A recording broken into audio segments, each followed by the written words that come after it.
हाथों के नाथ कमलनाथ है। चलिए भैया 400 पार करेंगे। अच्छा 400 पार। 400 पार करेंगे कुंडाली से। तुम हमारे साथ चल नहीं सकते, ये गम के सांचे में ढल नहीं सकते। मैं गिरा तो संभल जाऊंगा और तुम गिरे तो संभल नहीं सकते। हाँ है ना, 375 पार 400 ये सब फालतू हाँ पूरा माहौल गर्म पूरा गर्म है। घूम के आए हैं। वाला कांड क्या बला है? मैंने कहा यह पैसे कमाने की कला है। नेशनल पिलर, देश की आवाज। नमस्कार, बहुत स्वागत है सभी दर्शकों का। मैं मीरा राजपूत। इस समय हम हैं छिंदवाड़ा लोकसभा सीट पर और ये गांव है कुंडवाली कला। महत्वपूर्ण ये भी है कि गांव-गांव क्या माहौल चला हुआ है, क्योंकि कहते हैं कि असल सर्वे गांव से होकर के निकलता है। चाहे चुनाव विधानसभा का हो, चाहे लोकसभा का हो, चाबी जो जुड़ी रहती है वो गांव के रास्ते से ही जुड़ी रहती है। अब गांव-गांव क्या खिचड़ी पक रही है, किसके लिए पक रही है, केंद्र पर सीधे बात करेंगे या क्षेत्र पर बात करेंगे या फिर सीधे राज्य पर जाने वाले हैं? क्या कुछ माहौल और क्या कुछ जमीनी स्तर पर हालात बने हुए हैं? सीधे चर्चा कर लेते हैं। काफी कम समय चुनाव का रह चुका है। जनता है कब भाग जाए कब रुकी रहे कुछ भरोसा नहीं है। सीधे चर्चा की शुरुआत करते हैं। फोन आप रख रहे थे तो पहले आपको ही पकड़ते। बताइए नाम क्या है आपका? सुभाष बिलवंशी। तो सुभाष जी बताइए, इस बार क्या माहौल है, क्या सोच रहे हैं? केंद्र पर बात करना चाहते हैं जी बिल्कुल। या क्षेत्र पर बात, किस पर बात करना चाहते हैं? केंद्र पर बात करते हैं और क्षेत्र पर भी। अच्छा, दोनों पर बात करेंगे। तो केंद्र का बताइए क्या माहौल लग रहा है? बीजेपी 400 पार की बातें कर रही है कि 400 पार होने वाला है। कितना संतुष्ट है, कितना नहीं कार्यकाल से? और 10 साल पूरा बीजेपी ने संभाला है। जल्दी से बताएं। मैं तो ये बताना चाह रहा हूँ कि देखो, जब मोदी जी सत्ता में आए थे, उन्होंने कहा था 15 लाख खाते में दूंगा। हाँ।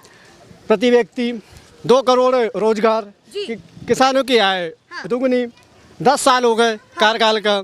अभी तक अगर यहाँ किसी के खाते में अगर 15 लाख आए हो तो पूछ लो। क्या आपको मुद्दे लग रहे हैं इस बार की? क्या आपके लिए मुद्दे रहने वाले? जल्दी से बताइए। शिक्षा, स्वास्थ्य, रोजगार। अच्छा, शिक्षा, स्वास्थ्य और रोजगार, ये तीनों मुद्दे बड़े हैं आपके। जी बिल्कुल। और इन्हीं पर चुनाव चाहते हैं। जी बिल्कुल। तो अगर आप केंद्र की बातें कर रहे हैं तो क्षेत्र में क्या माहौल है? जिस तरीके से हम लोकसभा सीट छिंदवाड़ा में खड़े हैं तो यहाँ का क्या माहौल लग रहा है? यहाँ पे कांग्रेस है। हाँ। कांग्रेस का माहौल है यहाँ पे। अच्छा, कांग्रेस का माहौल है। जी बिल्कुल। चलिए भैया आप बताइए जी, क्या कहना चाहते हैं? आपके दिमाग में क्या चल रहा है? अपने दिमाग में ये चल रहा मैम। हाँ, केंद्र में क्या होने वाला है? केंद्र में बीजेपी की सरकार बन रही है। आपने तो पट्टा ही पहना हुआ है पूरा, मैंने ध्यान नहीं दिया। मोदी जी बैठ रहे हैं। हाँ। सरकार मोदी जी की बन रही है। कार्यकर्ता है आप? हाँ, कार्यकर्ता है, पक्के कार्यकर्ता है। पुरातन से। अच्छा, पुरातन 400 पार करेंगे। अच्छा, 400 400 पार करेंगे और कुंडाली से 400 वोट जीतेंगे। अच्छा, कुंडाली से भी 400 वोट जीतेंगे। 400 पार होने वाला है। हाँ, पूरा माहौल गर्म है। पूरा गर्म है। घूम के आए हैं आज। आज घूम के आए। आज उमरेठ और अपने जो 4-5 गांव घूम के आए, खंसवाड़ा, भुमाड़ा। तो माहौल गर्म है। चलिए। बंटी साहू 1 नंबर निकल रहे हैं। चलिए, कह रहे हैं बंटी साहू 1 नंबर निकल रहे हैं। आप बताइए माहौल क्या है इस बार? विराम लिया है लंबा चौड़ा, तो कुछ लंबा चौड़ा ही बोलने वाले हैं। जी बताइए नाम क्या है आप? ज्यादा मत बोलिए। मेरा नाम आचार्य शिवेंद्र कातिल। हाँ, आचार्य शिवेंद्र कातिल। नाम में ही कातिल है तो बताइए। सब कुछ वही है। अच्छा, सब कुछ वही है। हाँ, कि तुम हमारे साथ चल नहीं सकते, ये गम के सांचे में ढल नहीं सकते। मैं गिरा तो संभल जाऊंगा और तुम गिरे तो संभल नहीं सकते। हाँ,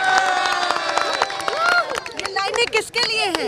ये उदाहरण पूरा समाज के लिए है, मेरे लिए नहीं है। हाँ। अकेले के लिए नहीं, ये राजनीति अकेला लड़ नहीं सकता। अभी चुनाव में क्या माहौल देख रहे हैं? सीधा हाँ बस, अरे चुनाव तो हलचल मचा के रखा है। हाँ, ठीक है। हाँ। पूरा केंद्र उठ के अकेला छिंदवाड़ा आ गया है। अच्छा, केंद्र उठ करके छिंदवाड़ा आ गया। हाँ, ऐसा क्यों लग रहा है आपको? है? क्योंकि सब जान रहे हैं हाँ। कि पिछले विधानसभा में 7 सीट के 60 सीट कांग्रेस को आई थी। हाँ। है, बीजेपी का कहीं पत्ता ही साफ हो गया था। मैं सुनो, सबसे बड़ी बात, राजनीति एक अलग चीज है, मानसिकता अलग चीज है, विचार अपने हैं कि मुझे क्या करना है। जब वोट डालते हैं ना, जाते जाते वहाँ पे आदमी मानसिकता बदल जाती है। और गहरी बात ये कर रहा हूँ कि वो आप वो पूछ रहे हैं कि कमलनाथ जी ने 64 तहसील में जाके उद्योग देखिए और बीजेपी वालों को दिखाइए। क्यों न? तहसील के उद्योग दिखाएं। हाँ, उनको दिखाएं। क्या काम आपको ऐसे लगे जो आप अनगिनत बता सकते हो या फिर? अरे हिंदुस्तान लीवर छिंदवाड़ा के अंदर जो उन्होंने बनवाया है, चौरई क्षेत्र को जाकर देखिए। है हर चीज ऐसा नहीं है। एक आदमी को अभिमन्यु बनाया जा रहा है, एक आदमी को अभिमन्यु बनाया जा रहा। वो जान रहे हैं कि अगर संसद नहीं आएगा तो फिर हमको मुंह की खानी पड़ेगी। अच्छा, अभी आपने एक चीज कही कि भाई केंद्र के सारे नेता छिंदवाड़ा आ रहे हैं। कमलनाथ को कितना मजबूत आप अपने क्षेत्र में देख रहे हैं? छिंदवाड़ा सुनिए, मैं इसलिए कहता हूँ दमदारी कमलनाथ को बोलूं, सब में दाग है, कमलनाथ बेदाग है। ऐसा? हाँ, कमलनाथ बेदाग हैं। आज तक जितने भी राजनेताओं पर केस चल रहे हैं, करोड़ रुपया कमा रहे हैं, और जिसके पास ज्यादा पैसा आ जाता है ना, उछल कूद करके बंदर की औलाद तक कूद जाते हैं कि हमारा धन बच जाए। ऐसे शब्द नहीं, ऐसे शब्द। अच्छा, सीधे अगर मैं पूछूं कि बंटी साहू और नकुलनाथ दोनों को आमने सामने कैसे देख रहे हैं? देखिए जी, मैं ये भी जानना देखो, चाहती हूं। बंटी साहू भी भाई है, हाँ। नकुलनाथ जी भी है। बंटी साहू नकुलनाथ से हाँ। बचपना है। देखिए, जब राजनीति में 2 बार वो, मैं तो था नहीं, छत्तीसगढ़ में था, मैं यहाँ 2 बार उन्होंने चुनाव लड़ा, दोनों बार वो हार गए। क्योंकि राजनीति में पकड़ चाहिए, आदमी की दौड़ चाहिए, आदमी का काम चाहिए। और वो मजबूत नहीं लग रही। नहीं, मैं नहीं जानता, इसलिए क्योंकि मैंने उससे ज्यादा बाई फेस बात भी नहीं किया और मेरे से उतनी ज्यादा चर्चा भी नहीं। आपकी पहली पसंद कौन है? मेरी पसंद राजनीति है। अच्छा, आपकी देखिए, ये है परफेक्ट जवाब, ना इधर ना उधर।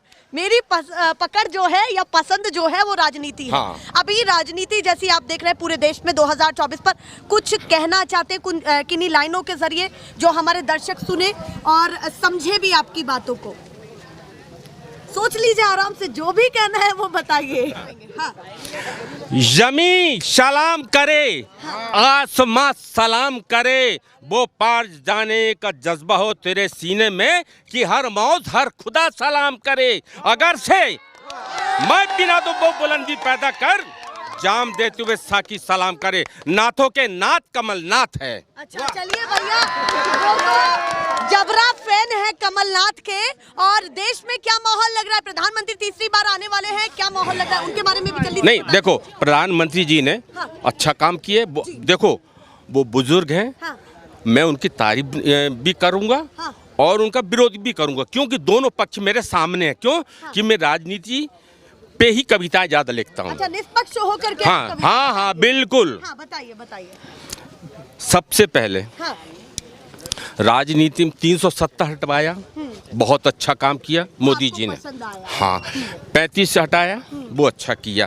तलाक हटवाया, बहुत अच्छा किया। मैं उनके बुराई नहीं करता। हाँ, जो काम उनके पसंद आए, हाँ, उनकी तारीफ। मैं बुराई, उन्होंने सिर्फ जो प्राइवेट करके जो लोगों को बेरोजगार दिया ना। अच्छा, प्राइवेटाइजेशन पसंद नहीं आया? अरे, जो 1948 में बाबा साहब अम्बेडकर ने लड़ करके बोला कि मेरे देश का एक एक मजदूर 12-12 घंटा प्राइवेट में काम कर रहा है, ना परिवार के साथ में रह पाता है, ना घर में खाने के पीने तक का उसको फुर्सत नहीं मिलती, आराम नहीं मिलता है। इसीलिए बाबा साहब अम्बेडकर ने 8 घंटा करवाया था। ये पूरा हिंदुस्तानी संविधान कहता है, क्योंकि हम दम रखते हैं ना साहिब से, उसमें हम जानते पढ़ते लिखते हैं। अभी क्या स्थिति आप समझ रहे हैं? देखिए, किस्मत अपनी अपनी। लोग कहते हैं ना 375 पार 400, ये सब फालतू बकवास। अच्छा, मैं विश्वास नहीं करता। हाँ। बताए ना कि तकदीर, यूं तो तमन्नाओं की तस्वीर हर कोई सजाता है, पाता वही जो तकदीर साथ लाता है। चलिए भैया, अभी देखते हैं कि किसका क्या होगा, है ना? हाँ। अभी कुछ नहीं पता। एक मित्र ने पड़ोसी मित्र से पूछा, हवाला। हाँ, बताइए। एक मित्र ने पड़ोसी मित्र से पूछा, साहब हवाला कांड क्या बला है? मैंने कहा, यह पैसे कमाने की कला है। अच्छा, भैया वो इनडायरेक्टली बहुत कुछ कह रहे हैं। बातों और शब्दों में इतना दम है कि कहीं ना कहीं सभी को घेरा जा रहा है। एक मित्र ने पड़ोसी मित्र से पूछा, भाई साहब हरबाला कांड क्या भला है? मैंने कहा यार ये पैसे कमाने की कला है। मैंने कहा यार वो देखो हिंदुस्तान के नेता ऊंची इमारत की शीतल छाया में दुम दबा के न जाने कहाँ छुप रहा है। चलो वो सभी नेताओं को घेरते हुए दिख रहे हैं, सभी नेताओं को घेरते हुए दिख रहे हैं। हाँ, तो राजनीति बदलनी चाहिए। राजनीति बदलना चाहिए। हाँ, साफ सुथरी होनी चाहिए। हाँ, छल कपट झूठ बेईमानी बिल्कुल नहीं चाहिए। हाँ, आज मैंने जो काम किया, हाँ, इन्होंने जो काम किया उस पे अगले को बोलना चाहिए कि हाँ इन्होंने बहुत अच्छा काम किया। चलिए आप कह रहे हैं कि अगर पक्ष कुछ अच्छा काम करता है तो उसका नाम तारीफ भी होनी चाहिए। हाँ, और अगर कुछ गलत करता है तो उसका विरोध भी होना चाहिए। बिल्कुल विरोध होना चाहिए। वो कह करके आए थे कि भैया मैं निष्पक्ष बात करूंगा, बातों पर खड़े रहे हैं, अपनी सभी को धोया है। आप बताइए, नाम बताइए, आपका नाम क्या है जी? ईश्वर सिंह चंद्रवंशी। तो ईश्वर जी बताइए, आपको तो पूरा भविष्यवाणी पता होगा कि अंदर क्या होगा। बताइए इस बार क्या होने वाला है? अब क्या होगा? छिंदवाड़ा पर बात करेंगे कि नकुलनाथ और बंटी साहू की कैसी फाइट देख रहे हैं? अभी तो नकुलनाथ का ही वो चल रहा है पूरा। अच्छा, नकुलनाथ का चल रहा है। काम भी किया है? काम भी किया है। जैसे क्या क्या आपको काम लगे हैं? यार बहुत से काम किए हैं, जैसे कुछ लोगों को रोजगार, हिंदुस्तान लीवर और अपना रेमोंड फैक्ट्री, हाँ, मतलब फैक्ट्री लगाई है। परतला में फैक्ट्री लगी है, बाईपास रोड बनवाए हैं। तो ये व्यक्तिगत काम बहुत कुछ कमलनाथ जी किए हैं। तो नकुलनाथ उनके बेटे आपको लगता है कि करेंगे पूरा। बंटी साहू मजबूत नहीं लग रहे? नहीं, मजबूत नहीं है। मजबूत नहीं है? नहीं है, बिल्कुल खारिज कर रहे हैं उनको? बिल्कुल खारिज कर रहा है। तो लगता है कि भारी वोटों से जीतेंगे नकुलनाथ? हाँ, भारी वोट। चलिए भैया, सब अपनी अपनी बातों को कह रहे हैं। आप बताइए जी, आप किसको जिताएंगे इस बार? क्या माहौल चल रहा है? हम तो नकुलनाथ जी को जिताएंगे। अच्छा, नकुलनाथ जी को जिताएंगे। क्षेत्र की बात सीधे कर रहे हैं आप? हाँ, छिंदवाड़ा की नहीं, मैं केंद्र की भी बात करूंगा, क्षेत्र की बात करेंगे। चलिए पहले छिंदवाड़ा पर ही आ जाते हैं। नकुलनाथ की स्थिति इस समय छिंदवाड़ा में क्या है, क्योंकि बंटी साहू सामने उतरे हुए हैं, कैसे लग रहे हैं? स्थिति तो दोनों के आने दोनों की टक्कर पे है। हाँ, पर अंतिम समय तक ये होगा कि नकुलनाथ जी ही बाजी मारेंगे, भले ही कम। लगता है कि नकुलनाथ बाजी मारेंगे? जी, क्योंकि उनके पिताजी कमलनाथ जी ने आज जो हमारे कुंडाली कला में इतना सारा डेवलपमेंट हुआ है, तो उन्हीं की देन है। अच्छा, आपके गांव में जो डेवलपमेंट हुआ है उन्हीं की देन है? यहाँ पर सारे डिपार्टमेंट मिलेंगे आपको, हाई स्कूल, बिजली विभाग, बैंक, एक्सचेंज, टोटल स्वास्थ्य विभाग। आज 25 बेड का हॉस्पिटल यहाँ पर अवेलेबल है। कांग्रेस के विधायक जी ने बनाया। स्कूल में 1 करोड़ का अभी बिल्डिंगें दिए हैं। तो आपका कहना है कि ये सब कुछ देन है कमलनाथ? जी, इसके पहले भी बहुत सारे विकास हुए हैं। और फिर सारे छिंदवाड़ा में जिले में उनने विकास किए। तो आप एक बार बंटी साहू को भी क्यों ट्राई नहीं करते? क्या नहीं, तो उन लोगों ने सहयोग किए ना हम लोगों को, जिसको सहयोग किए हमको। तो वो ऐसा है कि कई लोग बीमार हो जाते हैं, नागपुर में एडमिट रहते हैं, बॉडी वहाँ पड़ी रहती है, बॉडी छोड़ते नहीं है। तो कमलनाथ जी के पास अर्जी लगाते तो तुरंत एक आने चिट्ठी पे वो बॉडी वहाँ से रेफर कर देते हैं। आप कह रहे हैं कि अगर किसी की नाजुक हालत है और वो नागपुर में है तो एक अर्जी और एक चिट्ठी से कमलनाथ काम कर देते हैं? हाँ, कार्यालय जाइए, आपको वहाँ से जो भी वहाँ से फंड मिलेगा, वो तत्काल वहाँ पर पहुँचाकर हॉस्पिटल में उसका इलाज होता है। यहाँ पर बहुत सारे लोगों का इलाज हुआ, इनके छोटे भाई का इलाज हुआ। अच्छा, हाँ, और की है उन्होंने? बिल्कुल की है। ये दावे के साथ लाखों रुपया सबूत है कि वो करते हैं तुरंत? बिल्कुल। इनके छोटे भाई पूछियो ना, यहाँ पर एक मनीष पालीवाल जी, उनकी मम्मी की डैडी वहाँ पर छोड़ नहीं रहे थे, उनकी स्थिति नहीं थी। फिर कांग्रेस कार्यालय से उनने एक आवेदन बनाकर सीधे कमलनाथ जी के माध्यम से उनकी बॉडी रिफर हुई। तो मतलब दिल में छाए हुए हैं? क्यों नहीं छाएंगे कमलनाथ जी? जी, नकुलनाथ। हाँ, बंटी साहू भी टक्कर देते हुए दिखाई दे रहे हैं? नहीं, टक्कर तो दे रहे हैं। नातों के नाथ कमलनाथ, भोले भंडारी, शिवनाथ। चलिए भैया, वो उन्होंने वहाँ से कनेक्ट कर दिया। नहीं, उनका भी देखिए, बंटी साहू भी युवा नेता है, बहुत अच्छे हैं, जनसंपर्क वाले हैं, युवा भी उनके साथ, हम उनके भी सम्मान करते हैं, सम्मान करते हैं। पर उनका ऐसा है कि वर्चस्व अभी बना नहीं है, भविष्य में शायद बन जाए तो अच्छी बात है। हम उनका विरोध नहीं कर रहे हैं। हम तो ऐसा है कि मैं एक सामाजिक कार्यकर्ता हूँ आदिवासी से। अच्छा, सामाजिक कार्यकर्ता जी, हाँ। तो आप दोनों को बराबर सम्मान दे रहे हैं कि अगर उनका वर्चस्व बढ़ा तो उनको भी आप? आज हमारा समाज जो जीवित है तो कांग्रेस की देन है। आज हमारे लोग, अगर पूर्वज में आदिवासी की ज़मीनों पे स्टे नहीं लगती, तो तो आज हमारे पूर्वज तो ज़मीन को बेच डालते, और आज हम क्या करते, दूसरे के यहाँ, बड़े लोगों के यहाँ जाके नौकरी करते।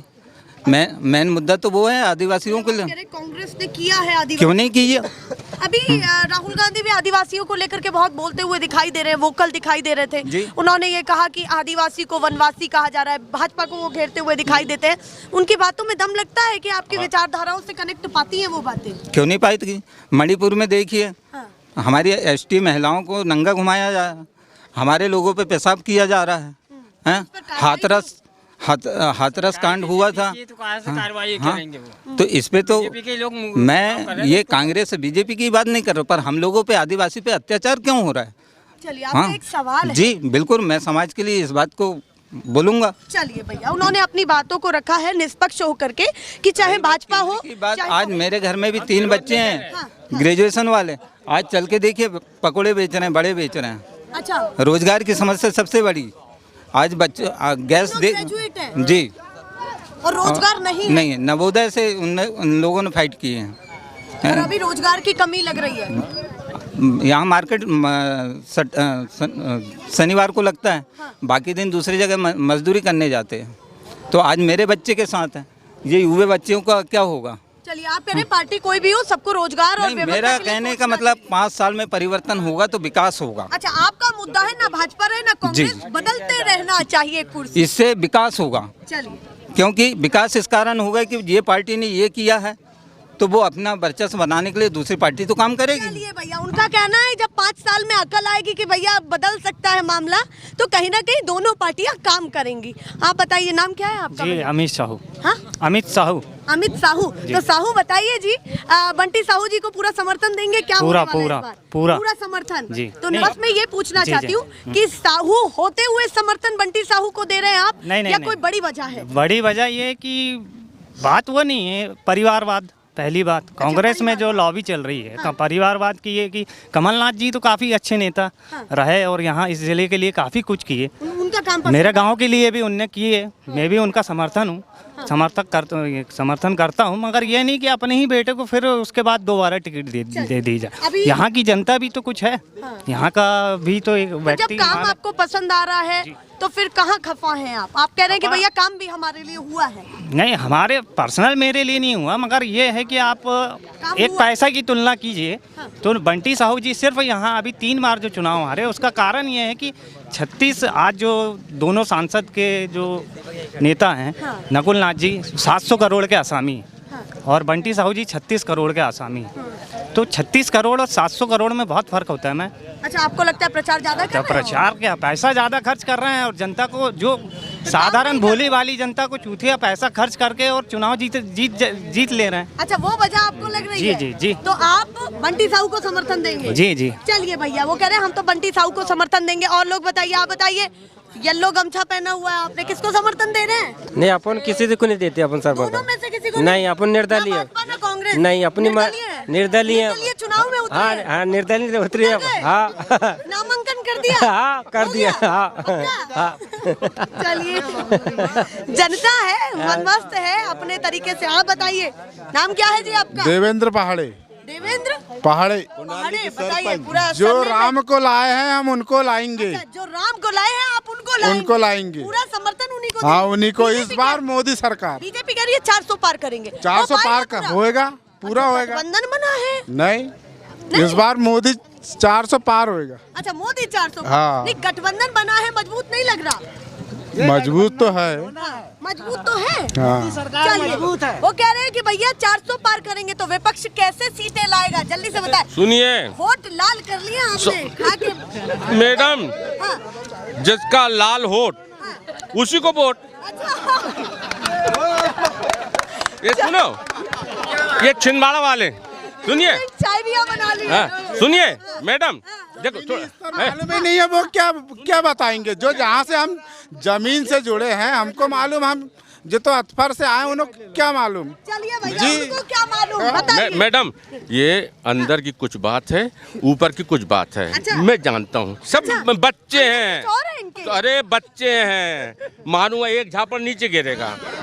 आशीर्वाद तो चाहिए, आशीर्वाद तो चाहिए ना। नीचे झुक के आशीर्वाद लूंगा, आशीर्वाद। मैडम सुनो, जो जो जितना झुकता है ना उसका उतना वर्चस्व बढ़ता है। हाँ, तो कह रहे हैं आशीर्वाद लूंगा मैं, अरे अरे तो बेटा जैसा है मानता है, बिल्कुल मैं तो मानने का हक है। चलिए भाई। सुनो, अच्छा उन्होंने बोला 400 पार करने वाली है बीजेपी, यानी कि पहले वाले भी सारे रिकॉर्ड फेल करने वाली है। कुछ नहीं है, आपको जल्दी से बताएं। कुछ नहीं होगा। हाँ, कुछ नहीं होगा। ये मुश्किल देखिए, हाँ, 500 कितना लोकसभा सीट है, हाँ, उससे 50% उनको जाएगा अच्छा और 50% गठबंधन कांग्रेस। अच्छा, हाँ, ये 100% मैं बोल रहा हूँ और चैनल में भी दिखला दीजिएगा, मैं बोल रहा हूँ। हाँ, 50% टक्कर है। मैं बोल रहा हूँ ना कि दूरदर्शन में दिखाइए, फोन करिए, कातिल साहब आज देख लीजिए, मैं बोल रहा हूँ 50%। ये मोदी सरकार, मोदी निर्मला जी से पूछिए। रुको, मोदी जी अगर बोल रहे हैं 400 पार तो ये ढकोसला है। क्यों? क्योंकि देश की वित्त मंत्री निर्मला सीतारमण ने चुनाव लड़ने से मना करा है। अपनी हार को देखते हुए देश की वित्त मंत्री है और उसने अपनी उम्मीदवारी वापिस ली है, तो आप समझिए 400 पार कहाँ है। चलिए छिंदवाड़ा की जल्दी बताइए कि काम कौन से अच्छे लगे जो आपको लगता है कि यहाँ पर मजबूत दावेदारी नकुलनाथ की है, जल्दी से बताएं। उनका काम बहुत है, जैसे बताइए थोड़ा सा। रोजगार के लिए CII है, हिंदुस्तान लीवर, रेमेंट, इतनी सारी उनकी योजना है कि पूछो मत। स्किल डेवलपमेंट, FDDI, अच्छा एक के बाद एक काम हुए हैं, बहुत काम हुए हैं युवाओं के लिए। हम तो रोजगार के मुद्दे, शिक्षा, स्वास्थ्य के मुद्दे में लड़ रहे हैं। रोजगार, शिक्षा, स्वास्थ्य के मुद्दों पर सब दिए, मोदी जी ने सब दिए हैं, सब दिए हैं। इस बार 400 पार, मोदी सरकार 400 पार। कमलनाथ जिंदाबाद, कमलनाथ जिंदाबाद। माहौल पूरा गर्म हो गया है, ऐसे ही दिखाते रहेंगे फिलहाल के लिए। नमस्कार।